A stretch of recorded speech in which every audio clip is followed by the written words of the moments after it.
Here's Mackenzie, a woman, I think that's a woman's name after my own heart. She says, I love taking naps on earth. She's my friend already. I know we don't need to sleep in heaven, so what will I do with my love of naps? Is that a form of relaxation in heaven? I think there's always going to be a way for people just to relax and be comfortable. I mean, you could sit on a rock and comfort comes up. Comfort is real. It's substantial. It comes up and wraps itself around you. Really? And all that sigh, you go like that you feel the greatest comfort and just joy in you. So yeah, you have rooms that you can go in your own mansion, and you have a way to recline. But the exhaustion that your body needs to be restored is not there. Your spiritual body doesn't have to keep getting restored. This physical body we're living in, I'm down to like 2 hours a day, probably sleeping myself. My goodness. I don't get tired often unless I miss like 4 days of sleep completely. Then I'd have to rest. But I can go 20 hours and not be tired at all. It's probably has to do part of it with the presence of God.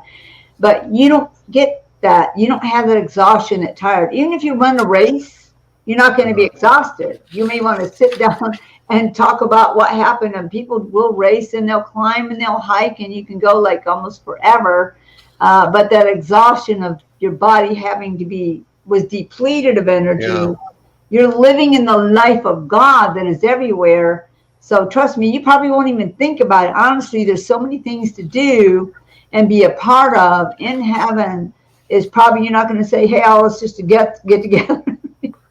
Yeah, I think I have a feeling it's that thing because I can get into this person's mind, because that way there's that thing like, man, if I just had a little power nap, if I just had like a reset, but you wouldn't feel the need for a power nap or a reset or a few moments. And of course, then there's that enjoyment of just going into a little bit of a dream and then you wake up. But you're saying it's just not needed. You don't feel the need.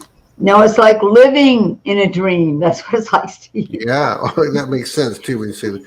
No, okay. I do know there's times when you're so consumed in the throne room, you will go down.